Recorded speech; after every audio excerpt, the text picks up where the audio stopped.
I'm going to spend a little bit. Hey, good afternoon, everyone. And you're in the house. Hey, we got Chad Bryant with us tonight.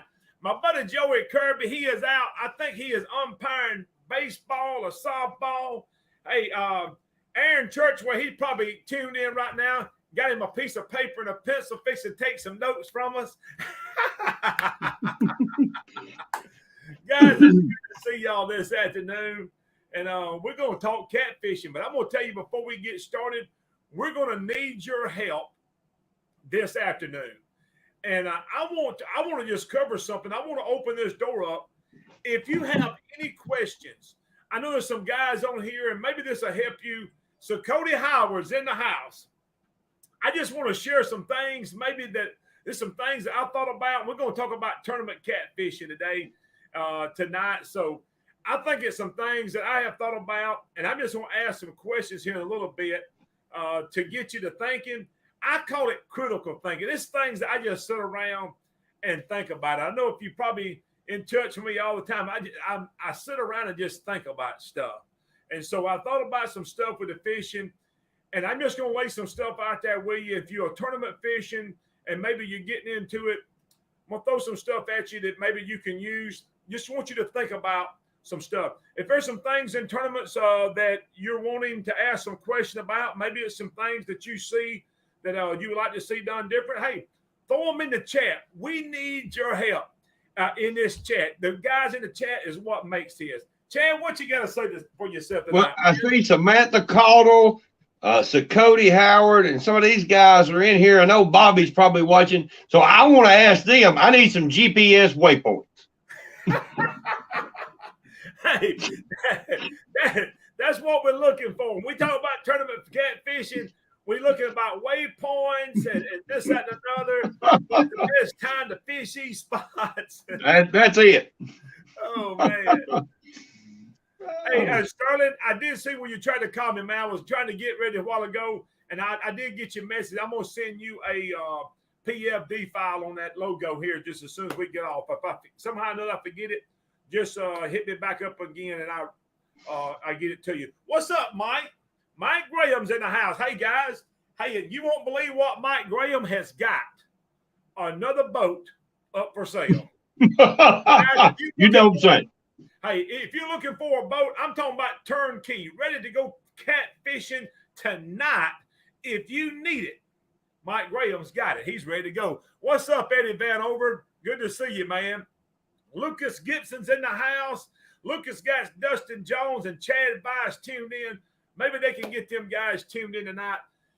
So, Cody, Samantha, all y'all tournament fishermen, I'm going to need some help out of y'all, and I'm going to throw some questions out here in a little bit. One of the things that I've been asked about, and I know that y'all tournament fish a whole lot.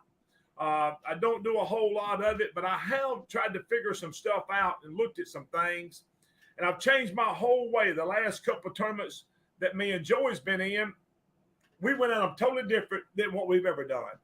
I'm like, hey, what we're doing is doing fair, but we want to be up there more to the top of the list. And so we changed up some things. One of the things that I know that I've done, hey, if you continue to do the same things, you've heard this, you're going to get the same old results. And so I sit down and think about this and what we're going to do. And so, guys, I'm going to tell you, no matter where we go tournament fishing at or what we're doing, Chad, you probably do this too. I'm telling you, one of the greatest things that's come out with Navionics on your phone. Man, what you talking about? And guys, I'm going to tell you, when even before, I mean, you can take a lot of stuff away from me, Chad.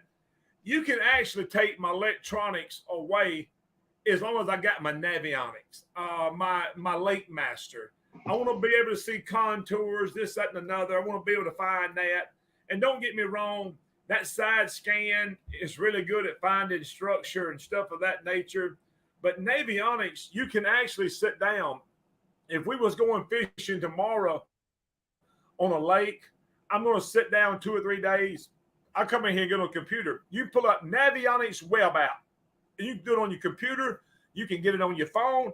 I don't know if any of y'all has this, but I'm gonna just y'all give me just a second. I gotta get my camera. It's right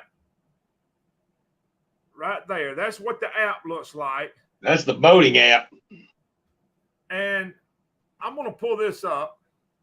And you got relief shading on that, dude? Oh, hey guys, I'm also going to go ahead and tell y'all. Let me tell y'all something. And relief shading is not available. I'm letting some secrets out in the Don't tell everything you know. I gotta help these guys, man. That's what I'm here for. I'm here to relief shading is a game changer. And relief shading is not available. I noticed on every lake, it's not available. I went and bought a Navionics Platinum Plus, and some of the lakes is not available on. But I'm fixing to show you, man, when you go to relief shading, it brings that bottom into 3D. Yeah, it's amazing. Listen, I told Joey the other day when we went, we had it when we was up there at the Sea Art tournament. I said, Joey, this is a game changer. You can just see little ripples and holes.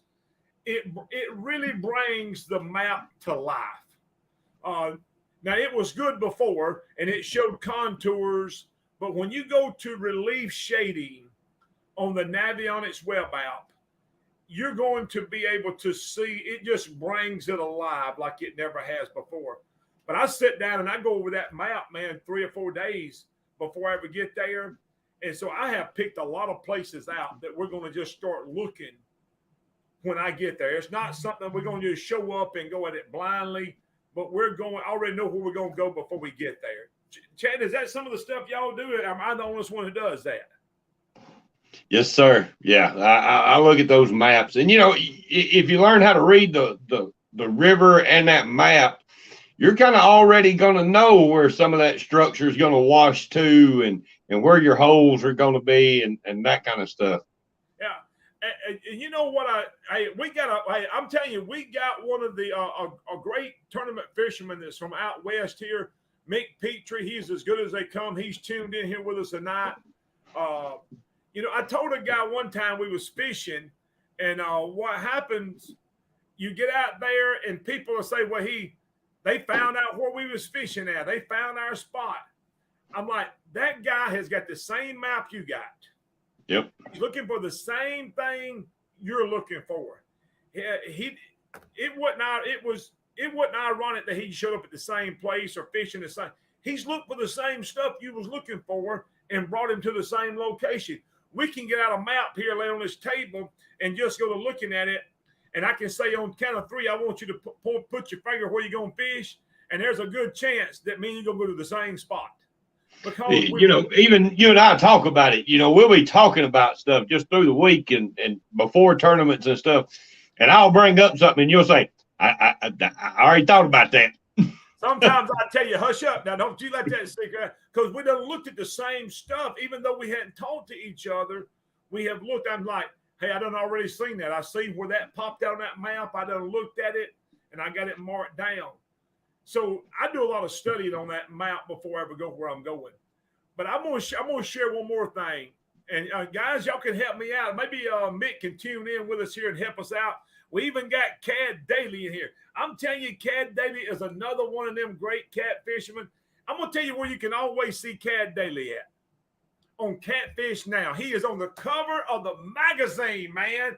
Hey, y'all better give Cad Daly a hand and send and see if you can't get his autograph. Because I'm telling you, this guy right here, I think I just seen a thing the other day where he was on the cover of the Catfish Now. And I think my buddy right here has been on there too. Who's that? I think you've been in that magazine before, hadn't you? On the electronic thing? I don't know. I thought that you had. Hey, Mick. Hey, there was another thing. Dale Dunaway's in the house. Did you see Dale in here? I seen Dale, but I thought he had went missing, MIA. But we got him back in the house. He's been at Sonic getting him some of them slushies. Hey, I guarantee you. Hey, let me say this too. When you go to fish a tournament, that honey hole that you've been planning on fishing, just mark it 50 other people done looking at it. Especially when you go to a 100-boat tournament. I promise you, one thing that I do when we looking at a 100-boat tournament or looking at 50 boats, 50 boats is still a lot. Sea Art tournament was close to 190. You get up there close to that 200 range. And when you get up in that area, you've got to have a bunch of spots ready to fish. And I've always liked to have that I've done looked up. I may have 15 or 20 places. And I've got my top places that I want to go. And I'm hoping I can get there before anybody else can get there. I'm hoping I can get there. And maybe if I'm really lucky, nobody else has found this place. But if they are, but if somebody else is there, I don't have time. I got to move right to my next spot and start to go. So one of the things you can also do, or that I do, is I'm going to have me at least 15 places that we're fixing, and this is the places we're going to fish today. This is what we done the last 2 days. We done settled in. This is our spots. This is how we're going to start. This is the direction we're going in. And if somebody's in that one spot, we're just going to pass it on by and continue to move on down the road. But if you fish in a tournament that's got a lot of boats, you better have you a lot of spots to fish. Yeah, there's no doubt. Not to mention just tournament day, but all the pre-fishing too. They're going to get hammered. It is getting hammered. So I am trying to think on tournament day with 100 plus boats. Really, my mind is focused is where is everybody else not fishing at? You see what Cad Daly just put in the chat. You see what Cad Daly just put in the chat. What he said, is the nuke plan on Navionics?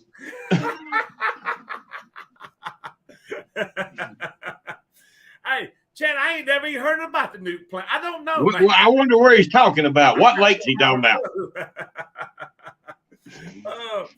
oh man. Hey, and I want. Hey, let me. I'm fixing to address this right here. I've seen many tournament winning fish caught just a day or two before a tournament. All right, so this is the thing that I've yet to understand. I really cannot grab a hold to it. I cannot comprehend it, and I just really can't understand it. And I've changed some things. The last couple of tournaments we fished in, I'm like, hey, somebody asked me, do you need some bait? I said, man, I really don't need no bait to tournament day. We're going to ride, look. I may drop a piece of bait down to make sure that this is the right species that I'm looking for.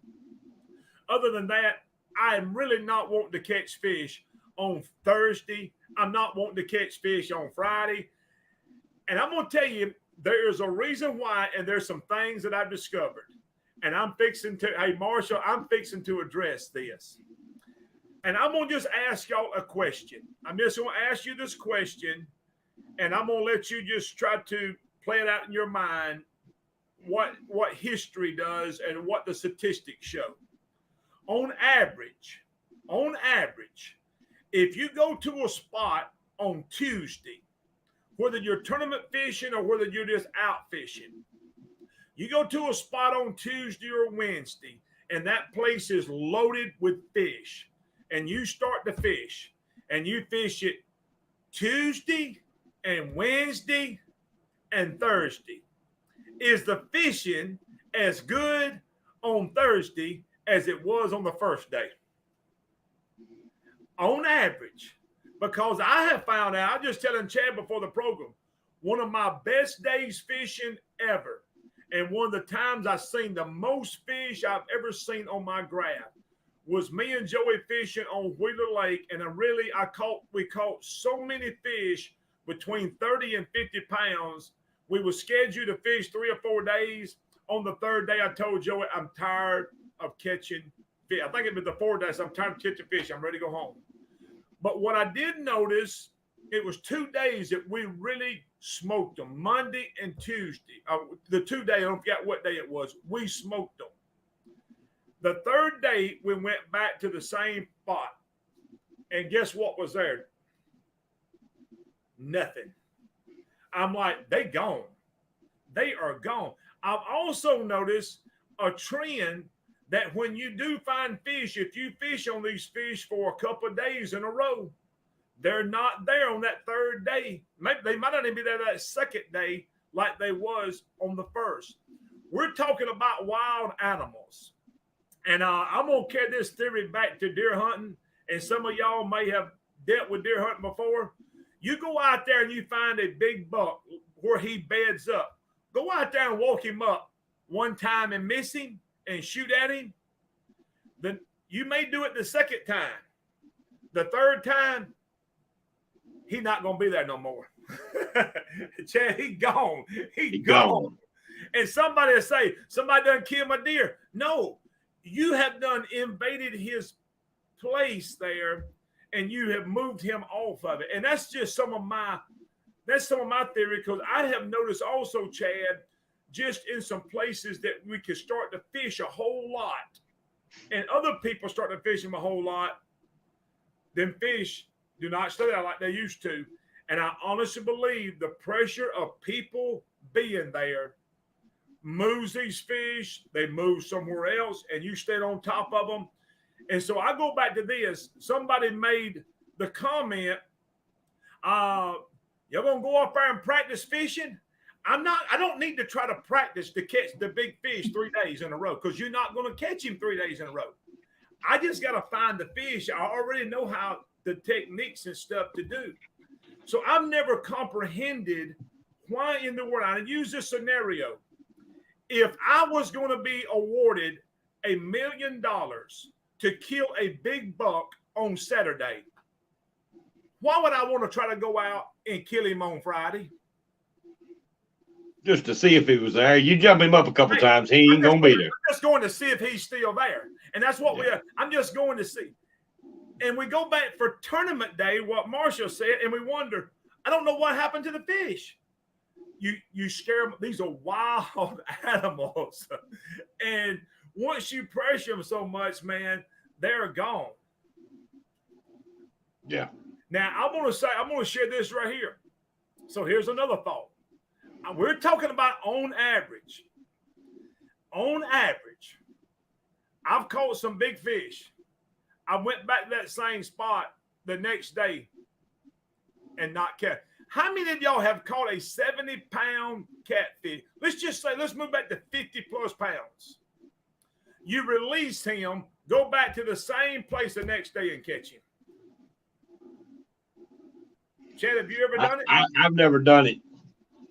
I've never caught a 70-pounder, turn him back loose and say, you know what I'm going to do today? I'm going back again to catch that 70-pounder at the same hole. Now, you may go back sometime later and do it, but on average, and I'm not saying somebody here in chat says, well, I've done it one time before. On average, if I knew where that 100-pounder was still in that hole, I'd be up there fishing for him again today. I'd catch him again today. And I'd wait 6 months, go back and catch him. And when he got to be 120 pounds, we said we're going to go weigh him in for a state record. It just don't happen on average. So I don't want to catch my big fish before it's payday. Yeah. We're there to catch them what day? On tournament day. So that was just a little bit of thoughts that I was wanting to share. I don't know what everybody else has got.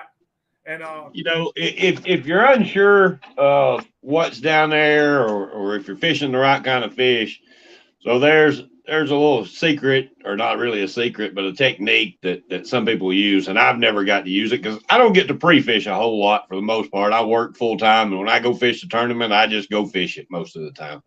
But you can, instead of tying a hook on, tie you a barrel swivel and take you a zip tie and zip tie that bait, so you can see what kind of takedown you're going to have, make sure it's the right kind of fish, and then you're not sore lipping them and you're not catching those fish. And J.R. Hall put on here, they caught a 45-pound fish in 18 hours, caught him again later. But what I'm getting at is on average that, and they knew that because they had him tagged, but on average that, it ain't that it don't happen, but on average, it's very, very rare.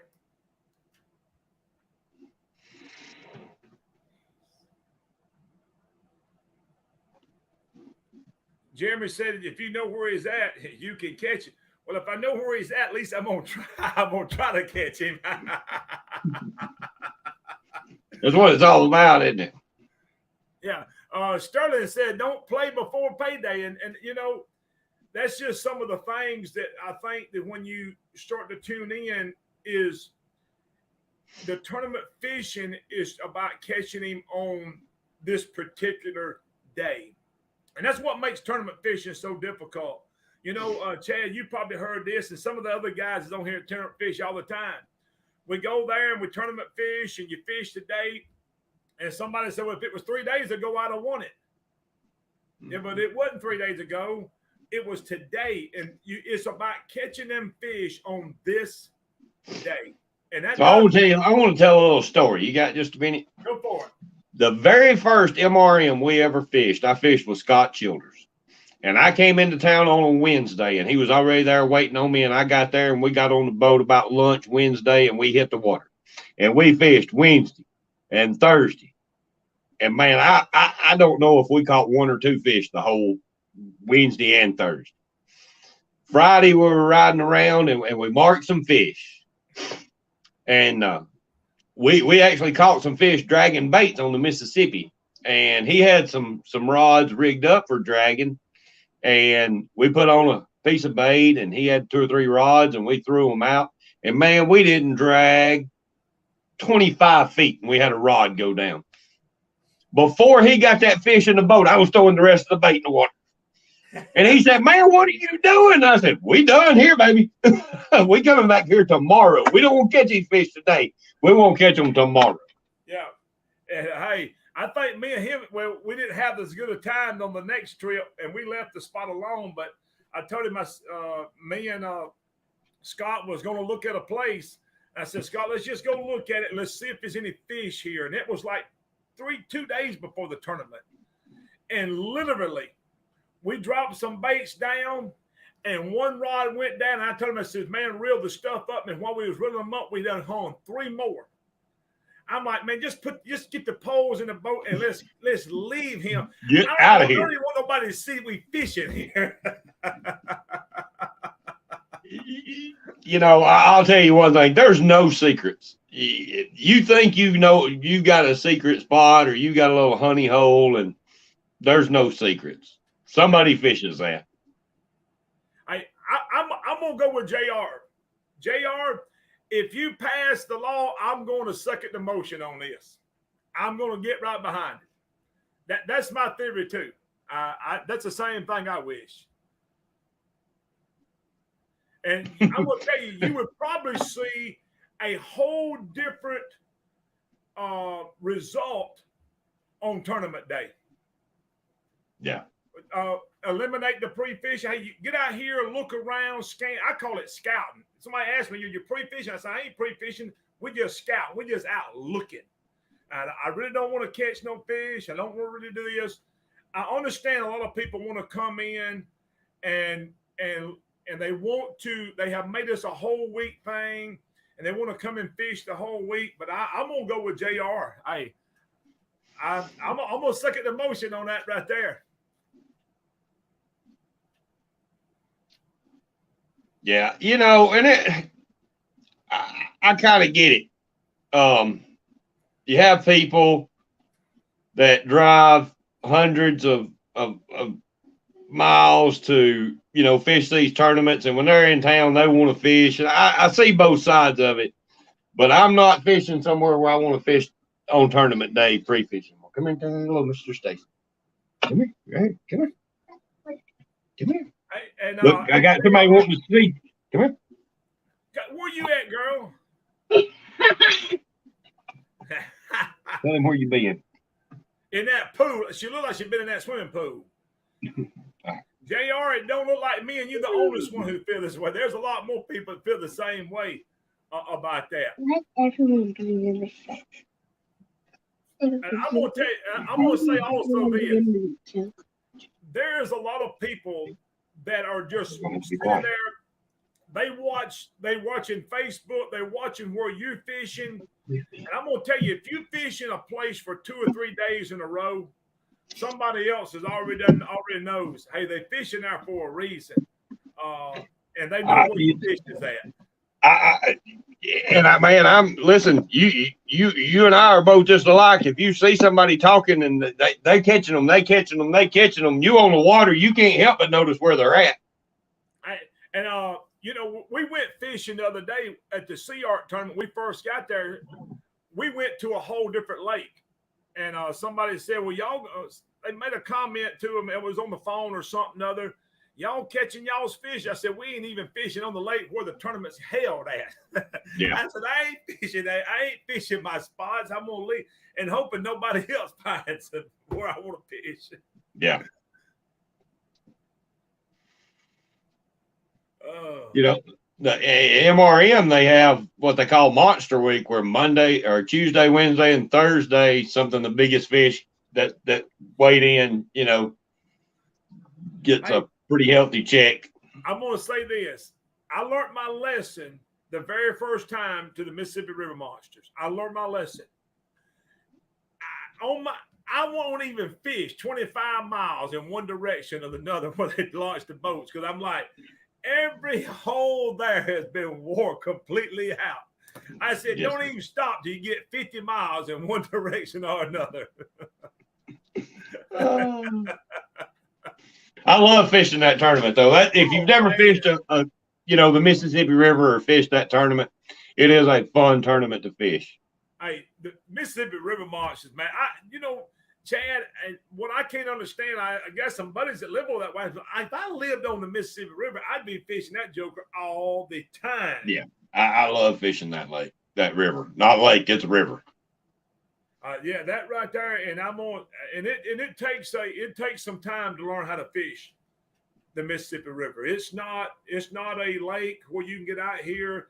Listen, you ain't seen current until you get on that Mississippi River. It is moving. I'll tell you one thing I have noticed about the Mississippi River is those fish move.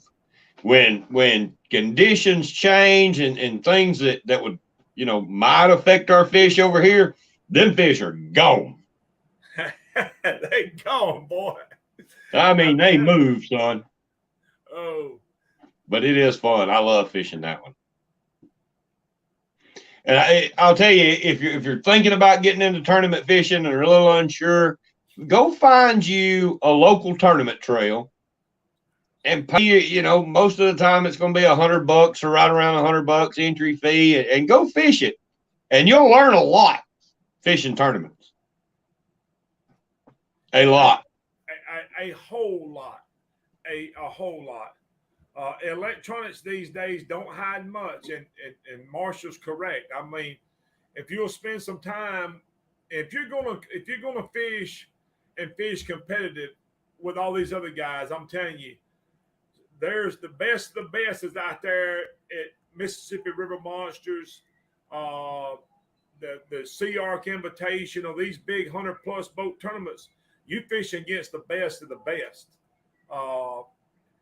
These guys know how to read them, and spend some time learning how to read them electronics. Hey, I'm going to say this, Chad, and this is for me. That side scan is a game changer. It's a game changer. I'm telling you. You can cover a lot of water quick. Yes, you can. And I love that side scan when I'm fishing for flatheads. I'm fishing for fishing structure. I'm using that side scan. Now, I will let one more little secret out, that since you brought up the flatheads and your electronics, if you go fishing with me and we're flathead fishing and I find a pile of structure in a spot that I think there should be fish, even if I don't mark a fish, even if I don't see a fish, I'm throwing the anchor and I'm fishing it. Yeah. Hey, I'm fishing that structure. I'm gonna share something else, because this is just things that's worked for me. I'm gonna do this before I go any further. I want to give a shout out to J.R. Hall, who had just tuned in with us earlier. Guys, he owns and runs Black Sheep Guide Service. Black Sheep Catfishing. Hey, J.R., if you're still in here with us, man, throw your link up here in the chat. Guys, if you're looking for a guided trip on the Tennessee River, J.R. Hall is as good as they come. Y'all contact him. And J.R., just want to thank you, man, for tuning in with us this afternoon. He just got him a new boat too, man. Oh, man, a he's ready to 24-foot ride G3. He Cadillacing. Yeah. I seen him the other day up there. We was at the dam fishing. He pulled up there and him and somebody else over there catching fish. He might have had a client out then going. But just want to thank you for tuning in, JR. And so if y'all looking for a guided fishing trip, he's going to be your man. Where was we at? Man, I don't even remember. We were just talking.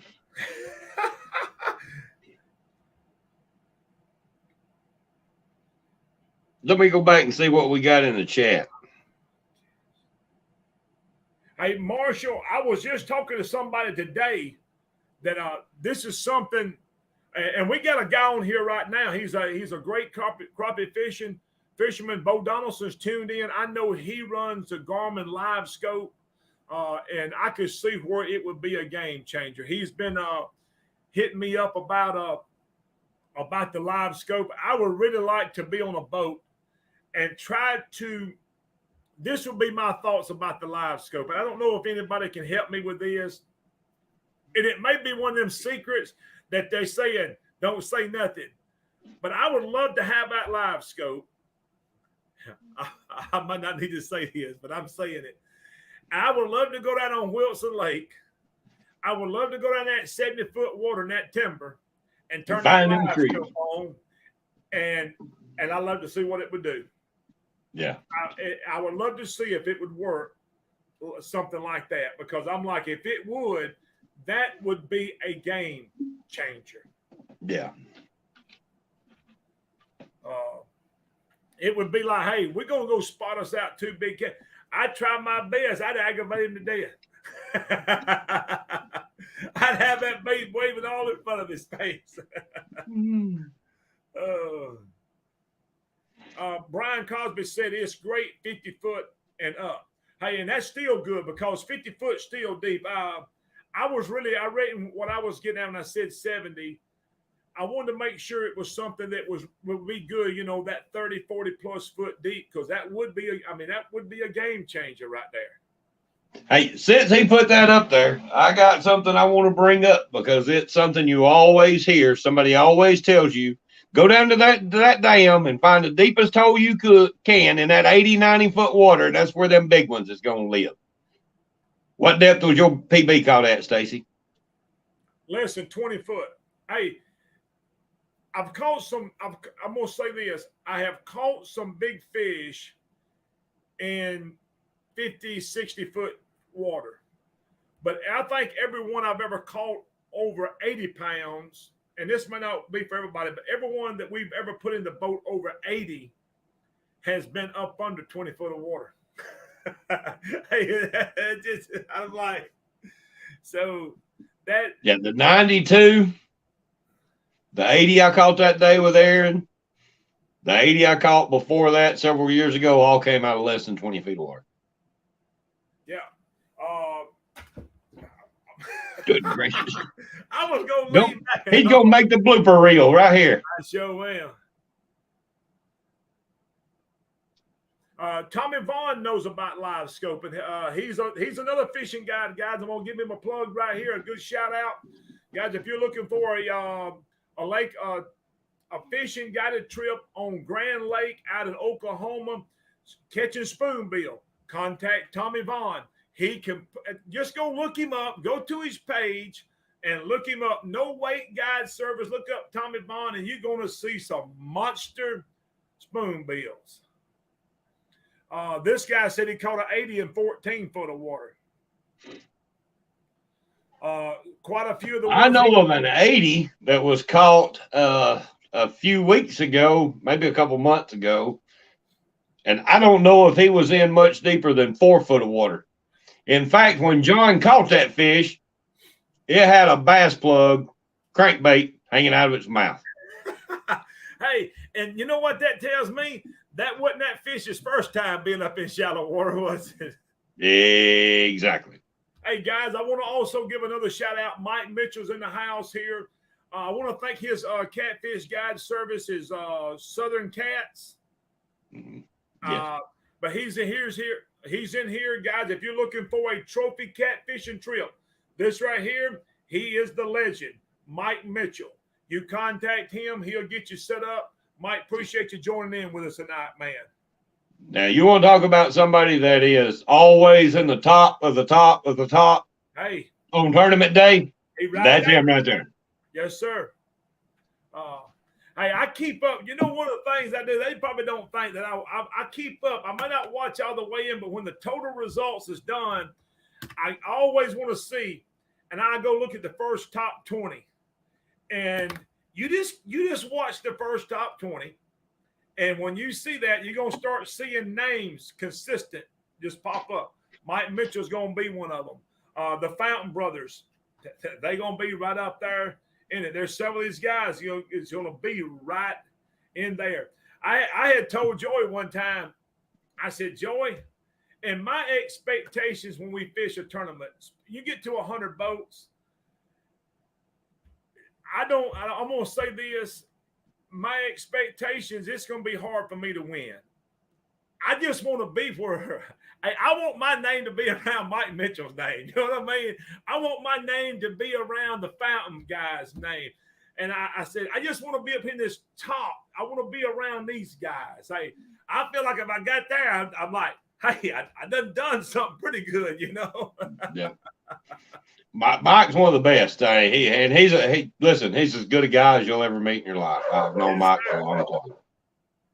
So, hey, Bo put this on here. If a 1/16 jig shows up at 30 foot on live and moving, then the fish can't hide.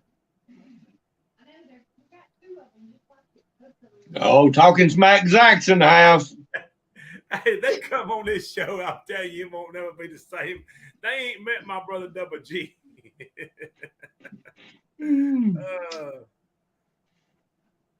Let's see.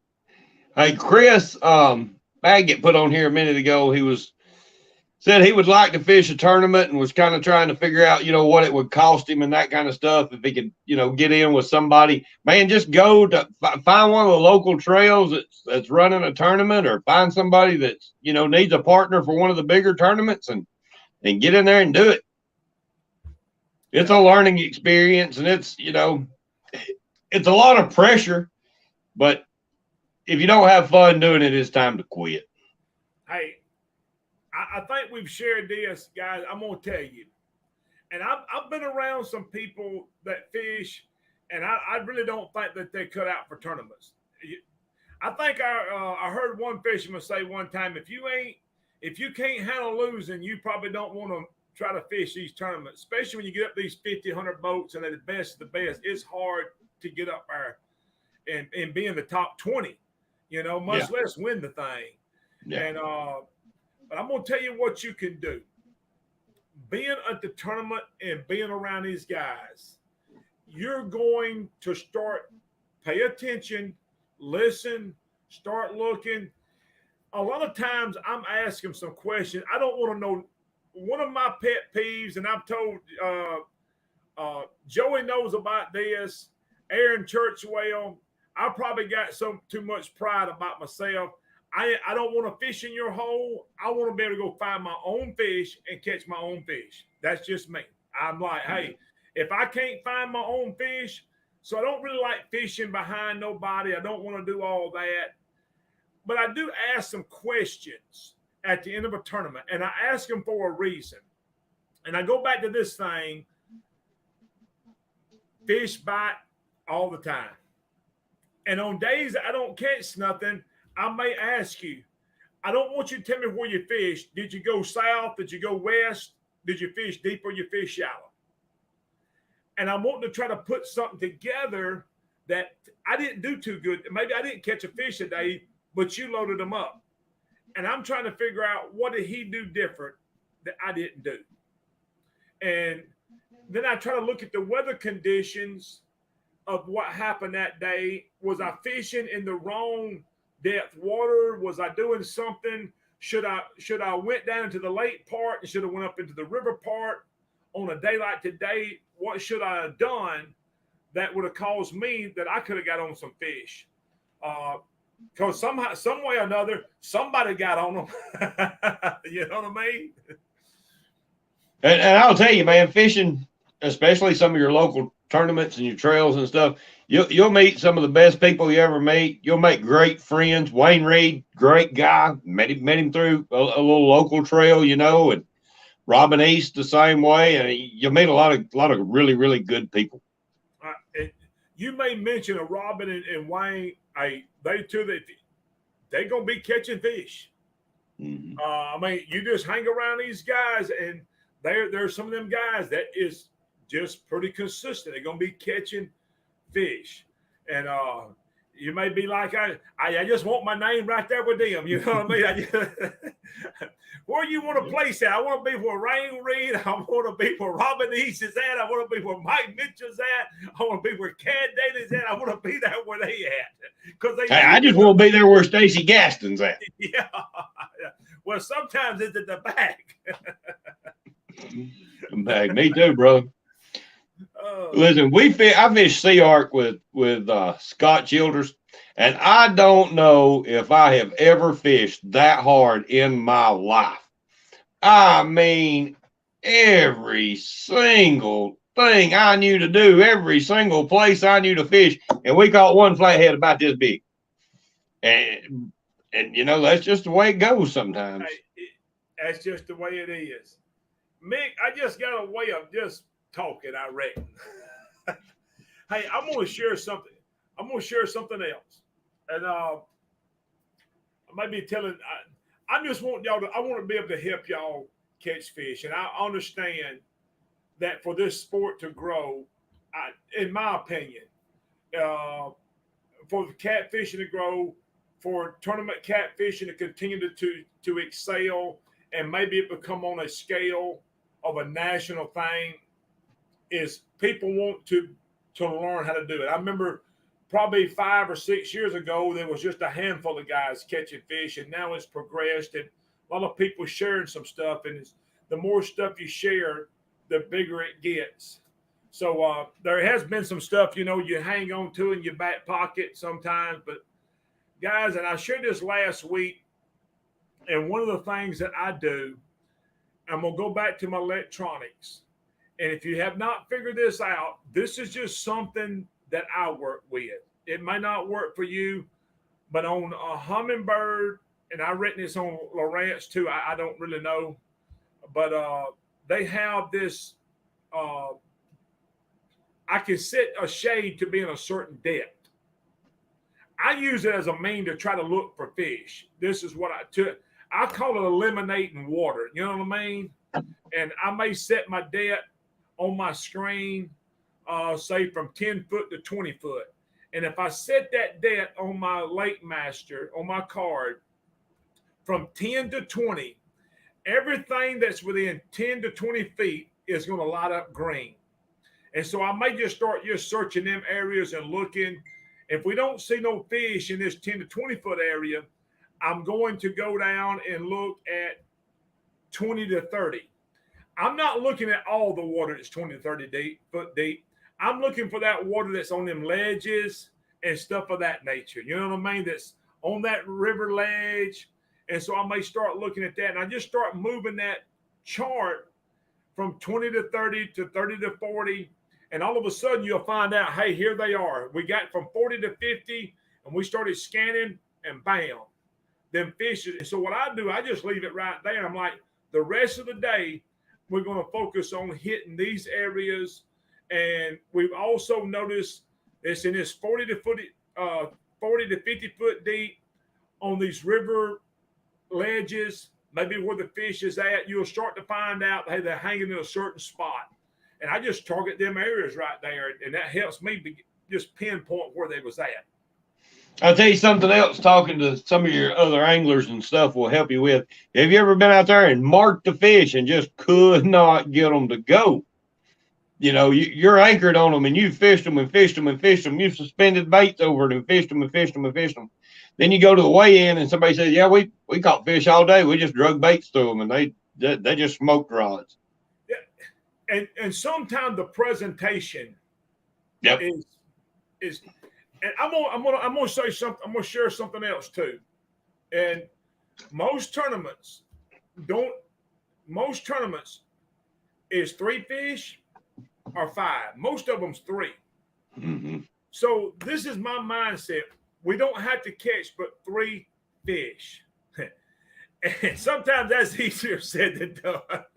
So Mike Mitchell's philosophy is he's fishing for 3 bites. Hey, and I'm gonna tell you one of the things. So what I would do, and me and Joey fish pretty good together. Me and you fish real good together. I like fishing with Scott. We gotta have patience. Mm-hmm. And once I find where these fish that, hey, there's a couple big ones here, I will literally just sit there.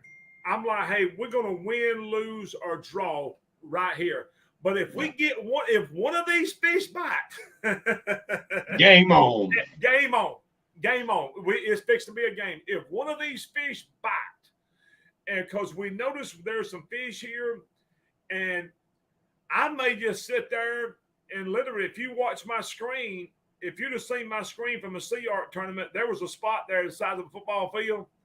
You know how everywhere your boat goes, it leaves a red that red mark. It was solid red. The whole thing in with red. And I'm like, we're just going to keep going back and forth and going over them and suspended over them. And maybe sooner or later. And one time I looked at Joe at 11 o'clock and I said, you reckon we had 3 fish? I said, you reckon we ought to leave? He said, nope, this is our game plan. He said, they here and we're going to stay with them till it's time to go. And that's what we done. And I would say this, having a game plan and having confidence and just hey, we're going to do one or two things. We're either going to catch some fish or we're not, but we're sticking, here's a fish, and we're sticking with what we know.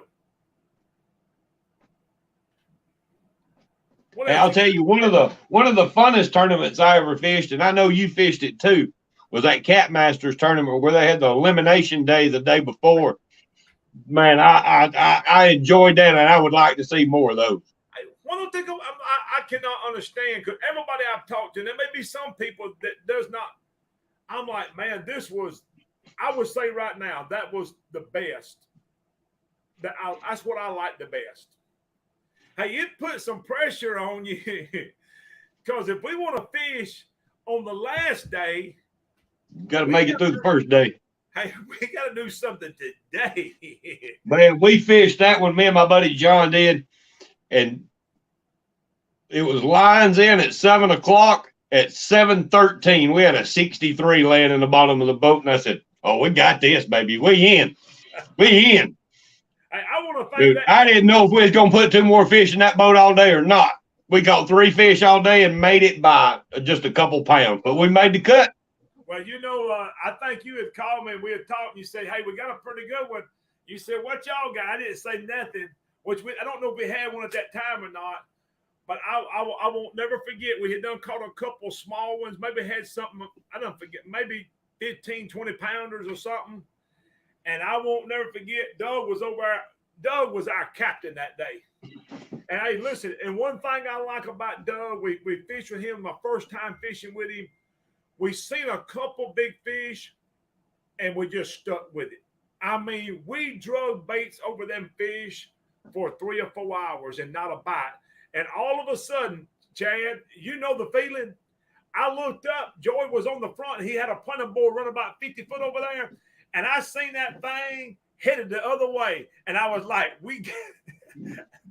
listen, don't no 20-pounder get it and go like that. And I'm like, man, we hooked up with the big one. Yeah. And we wouldn't have had that fish. Is like Mick said, patience and confidence, just sticking with the game plan. Hey, Lucas Gibson put on here one more real important part of any tournament day of fishing. It's patience and Dr. Peppers.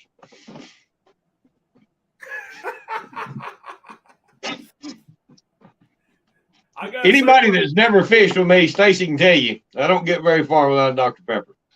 Hey, Chad shows up to the boat ramp with at least 2 12-packs in his hand. Oh, man. Well, let's see if we got any more questions in here.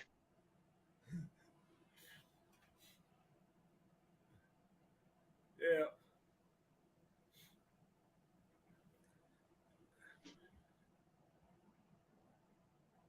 I don't.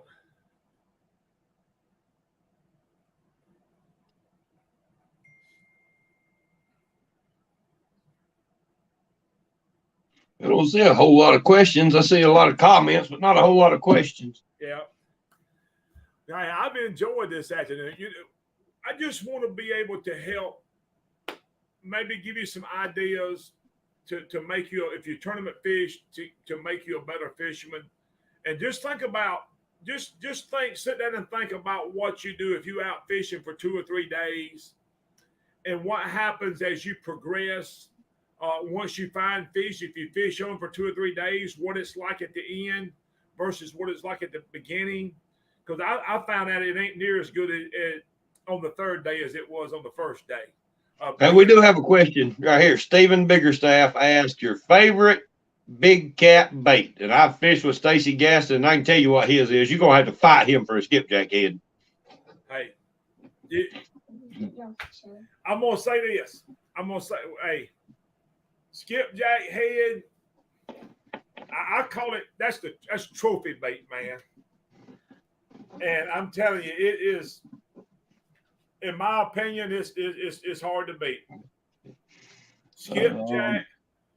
Skipjack head, and I'm talking about something the size of my hand. Some size of your fist. Yes. I tell you what I like to do too. I don't want to go down so deep, but I'm going to cut him about halfway in that gut pocket. I don't care how big he is. Listen, I'll use a piece, man, that big. Yeah. I want to cut him about halfway in that gut pocket, and I'm going to take my knife. I just want to try to get down and scrape some of the backbone. Scrape that backbone. Just make him bleed.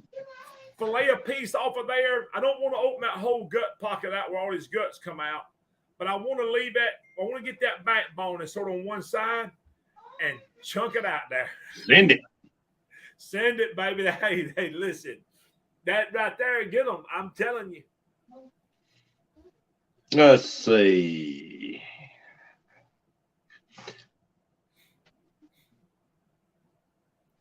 I'm gonna agree with you, Ryan. Fresh bait is yes. To me, it's confidence things. You know what I mean? You can't sit there. Frozen bait does good, but you tournament fishing, you don't have that excuse if you're not catching anything. Well, what if we'd have had fresh bait? You know, no, we got fresh bait. All right, there's another question here by Charlie Brookover. What's the MPH, the mile per hour current, when you give up dragging or drifting and just go to anchor fishing?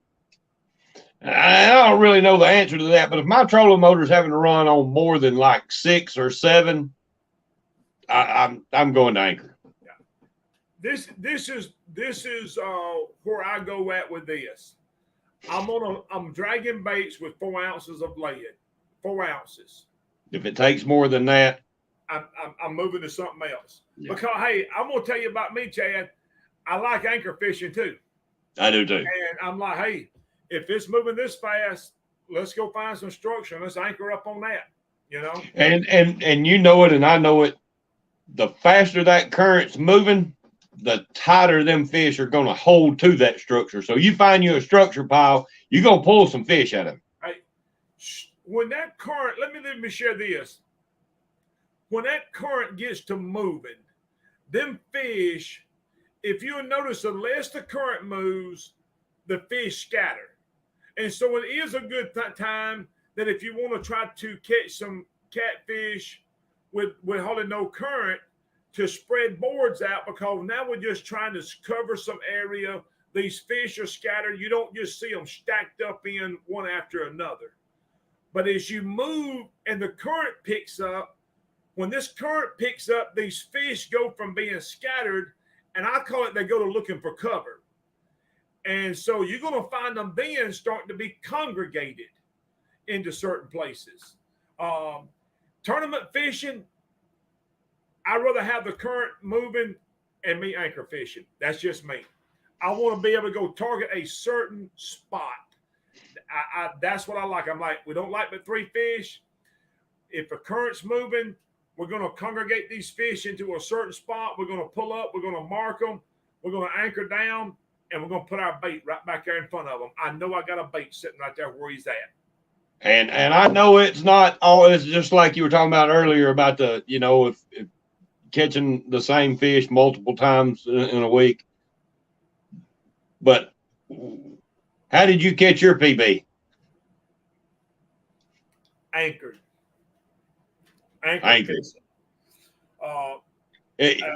You see some 50s, you see a few 60s, and I've seen 1 or 2 80s caught dragging baits.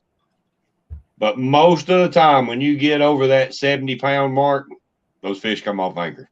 I really feel confident if I want to put a lot of fish in the boat. If we got a little current, we can drag. We're gonna catch some fish. But if we get down to trying, we get back to tournament fishing. Tournament fishing is a whole different mindset than we're just out here fishing just leisurely.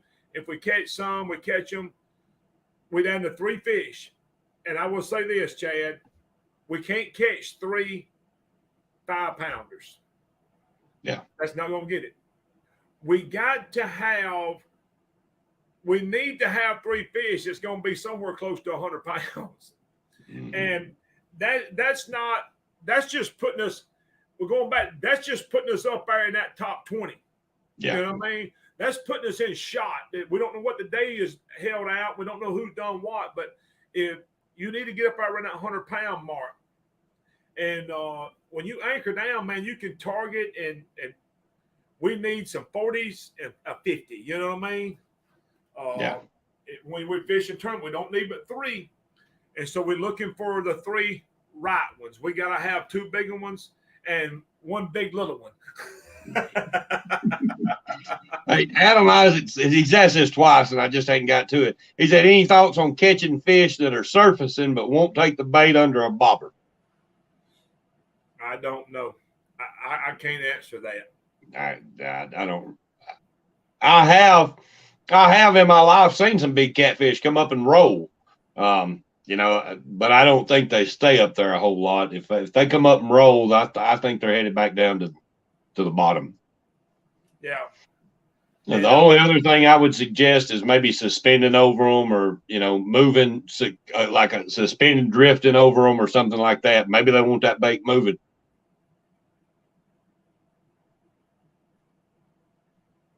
I will, Mark, I'm going to agree with you on this. Them fish, when they come up in that shallow water on them flats, they there for one thing.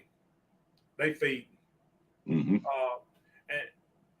And we go back to night fishing. If you're looking at night fishing, I think that's always been my theory too. You see these cats up on these flats at night. They up there for one thing. They come up. They're chasing the bait. They chasing that bait. Guys, anybody else on here? Jeremy Turn said, what's the problem with using a white bass head for bait? Well, in Alabama, that's illegal. We can't do it here. Hey, but they say it's some good stuff. I've heard. You heard that too? I have.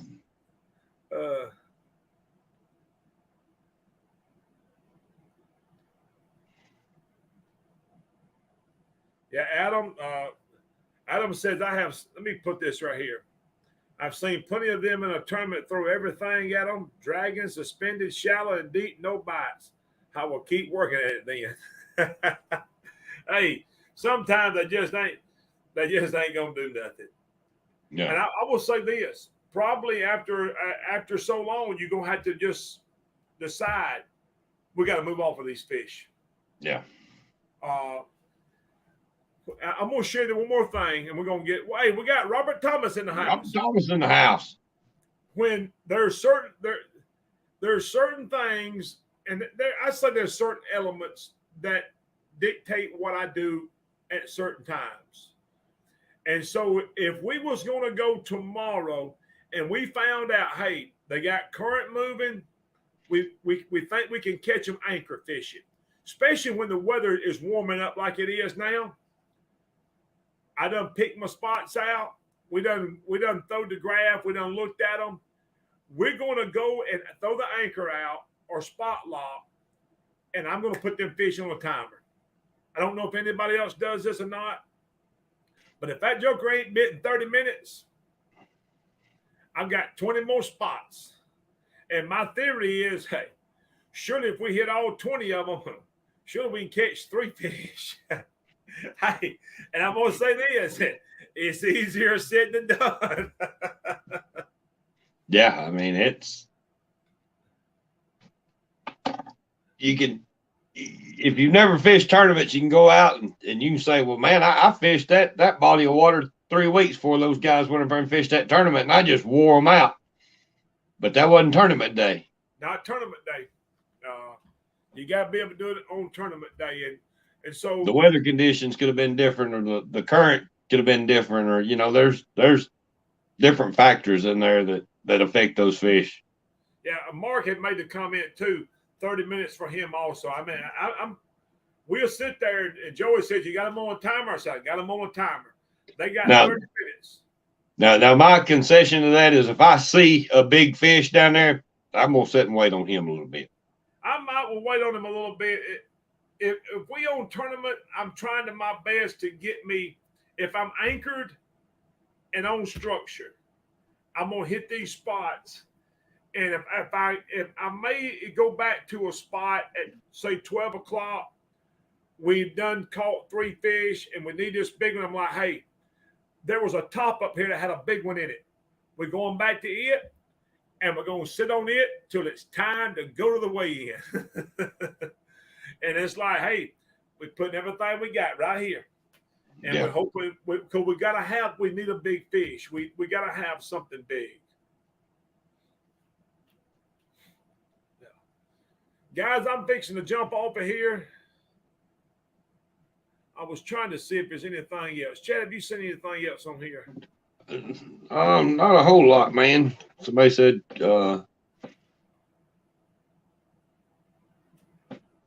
Michael Hillard said if they don't get some rain soon, he's gonna be dragging the Alabama River. If we don't get some rain soon, we drag go there and scoop them up out the bottle.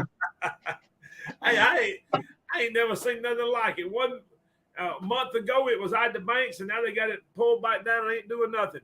I'm going fishing tomorrow. I don't know if y'all know this guy. Y'all seen him around. I'm going fishing tomorrow with Michael Haney.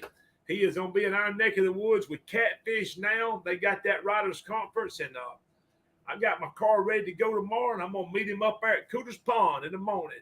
And hopefully we can go catch some fish. We was really wanting to go flathead fishing, but there may not be no current moving at all up there tomorrow. Yeah, it's pretty slow up here too.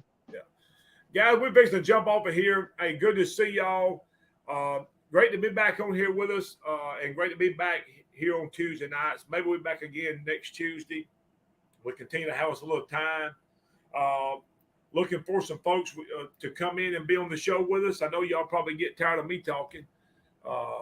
So anybody wants to come on, if you got something you want to say, or you want to share some information, we'll be glad to have y'all on here. Hey, God bless y'all. Y'all have a great afternoon. We'll see y'all next week. Thank y'all.